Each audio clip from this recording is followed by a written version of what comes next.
এই বাংলাদেশে এবং বিভিন্ন জায়গায় দেখবেন জেহাদ জেহাদ বলিয়া বোমা ফাটায়। কি ফাটায়? কথা কয় না। মসজিদের মধ্যে বোমা মারিয়া মুসল্লিদের মারিয়ে ফেলায়। আইএস এর নামে ইসলামী জেহাদ নামতেছে, আইএসএস ইসলামী জেহাদের নাম দিয়া মানুষ ধরিয়া পাইকারি ধরে জবাই করে, গুলি করিয়া মারে, বোমা মারিয়ে মারে। যা মারে তা অধিকাংশ মুসলমান। অধিকাংশ কি? কথা কয় না। এই যত জায়গায় ইসলামী সন্ত্রাসীর কথা শোনেন, জঙ্গিবাদের হামলা বলেন, জেহাদের নামে যত বোমাবাজি হয়, এই সিরিয়ার মধ্যে, পাকিস্তানে, বাংলাদেশেও কিছুদিন হয়েছে, ভাইরা এই আক্রমণের মাধ্যমে মসজিদের মধ্যে বোমা মারিয়ে যত মানুষ মারা গেছে, একই মুসলমান না অন্য ধর্মীয় অবলম্বী? জেহাদের নাম দিয়ে খুন করতেছে মুসলমান। এটা কেমন জেহাদ?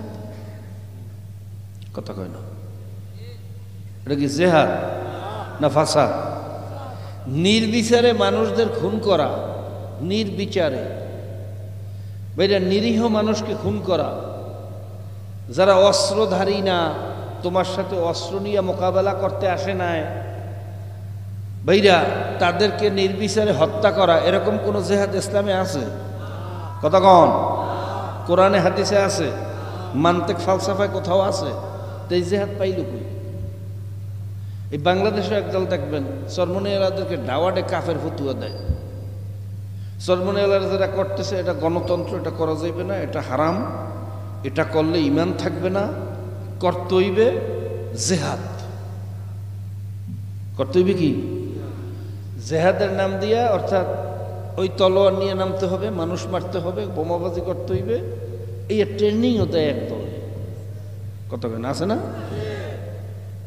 শুনতে তো ভালো শোনায় জেহাদ, কিন্তু উদ্দেশ্য অর্থাৎ স্থানকাল পাত্র ভেদে সরাসরি অস্ত্রের যুদ্ধ করার পরিবেশ বাংলাদেশে নাই, প্রয়োজনও নাই। আছে? কথা কেন? পরিবেশ আছে? আপনি পারবেন? তার মানে এইটা করতে যাই আপনার হাত পাও ভাঙ্গিয়া যেন চিরতরে ইসলামের নাম মুছে দেওয়া যায়, উদ্দেশ্য হইল সেইটা। এই আইএস এর নাম দিয়ে বোমাবাজি করিয়া মুসলমানদেরকে সারা পৃথিবীতে সন্ত্রাসী বানাইয়া এই ইহুদি খ্রিস্টানরা আমাদেরকে সারা পৃথিবীর মধ্যে ঘৃণিত বানাইছে। এখন মুসলমান মানেই হইল সন্ত্রাস। কথা কয় না?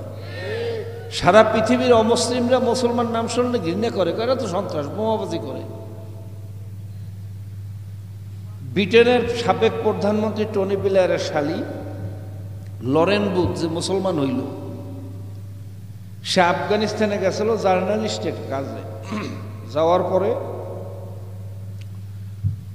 আল্লাহ মুসলমানদের হাতে ধরা পড়ছে, মুজাহিদদের হাতে।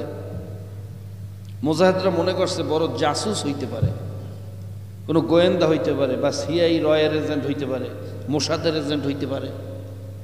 এই জন্য তাকে অ্যারেস্ট করে ক্যাম্পে নিয়ে গেছে জিজ্ঞাসাবাদ করার জন্য। লরেন বুথ তো ভয়ে অস্থির, চিন্তা করছে খাইছে। আমার মতো যুবতী মেয়ে, 25 বছর মাত্র বয়স, এবং আমার মতো সুন্দরী, লক্ষের ভিতরে এরকম সুন্দরী হয় না, আমাকে কাবুতে পাইয়া মুজাহিদরা আমার সাথে এখন কি আচরণ করবে, আমাদের সৈন্যরা আমার মতো মেয়ে পাইলে কি করে আমি তো ভালো করিয়া জানি। আমার সাথে তখন সেই আচরণ শুরু হইয়া যাবে, সেই পাশবিক আচরণ আমি কেমনে সহ্য করব, এই ভয়ে অস্থির হয়ে গেছে। কিন্তু আল্লাহর কি কুদরত, মুজাহিদরা তাকে যত জিজ্ঞাসাবাদ করছে, প্রশ্ন করছে, তার চেহারার দিকে পর্যন্ত তাকায় না। যত প্রশ্ন করছে জমিনের দিকে চাইয়া। সুবহানাল্লাহ কইবেন না? প্রয়োজনীয় জিজ্ঞাসাবাদ করার পরে যখন তারা জানতে পারলো যে না, শুধু জার্নালিস্টের কাজে আসছে, সে কোনো জাসুস না, কোনো গোয়েন্দা না, তাকে টিকিট কাটিয়া ইজ্জত সম্মানের সাথে, মায়ের ইজ্জতের সাথে তাকে প্লেনে উঠাইয়া দেশে যাওয়ার ব্যবস্থা করিয়ে দিচ্ছে। লরেন বুথ চিনতে পেরে ঘটনা কি? মুসলমানরা তো ভয়াবহ সন্ত্রাস, এরা তো বড় ভাইরা মারাত্মক খারাপ, এরা এরকম আচরণ আমার সাথে করলো, ঘটনাটা এত শুনলাম কি আর দেখলাম কি? সুবহানাল্লাহ কইবেন না? লরেন বুথ ভাইরা প্লেনের ভিতরে অস্থির হয়ে গেছে, মুসলমান সম্পর্কে কেমনে জানবে? এতদিন যা শুনছে বাস্তবে তো তা দেখলো না। দেশে গিয়া শুনছে মুসলমানদের মূল কিতাব হইল কোরআন। মূল কিতাব কি? ইংরেজি অনুবাদ একটা কোরআনুল কারীম তাড়াতাড়ি সংগ্রহ করছে, শিক্ষিত মানুষ, শিক্ষিতা মানুষ, সে কোরআনুল কারীমের অনুবাদ ভাইরা ইংরেজিতে পড়িয়া কোরআনের মর্ম অর্থ বোঝার চেষ্টা করতেছে। কোরআন তো মুজিজ, কোরআন যে পড়ে তার ভিতরেই তাসির হইয়া যায়। সুবহানাল্লাহ। এমন এক কিতাব মাওলায় দেশে, এই কিতাব যে অন্তর দিয়ে পড়ে আল্লাহ তাকে খালিয়াতে ফিরাইয়া তার ভিতরে ইমানের নূর না ঢুকিয়া কোনো উপায় নাই। লরেন বুথের ভিতরে তাসির শুরু হয়ে গেছে যে এই কিতাব অনুযায়ী যদি কোনো মানুষ চলে, সে মানুষটা তো পৃথিবীর ভিতরে শ্রেষ্ঠ মানুষ হবে। এই কিতাব অনুযায়ী যদি কেউ কার এলাকা পরিচালনা করে, এই এলাকাটা হবে পৃথিবীর ভিতরে শ্রেষ্ঠ এলাকা। এই কিতাব অনুযায়ী যদি কেউ তার দেশ পরিচালনা করে, সেই দেশটা হবে পৃথিবীর ভিতরে শ্রেষ্ঠ দেশ, যার প্রমাণ আফগানিস্তান। কথা কয় না কি আমার কথা?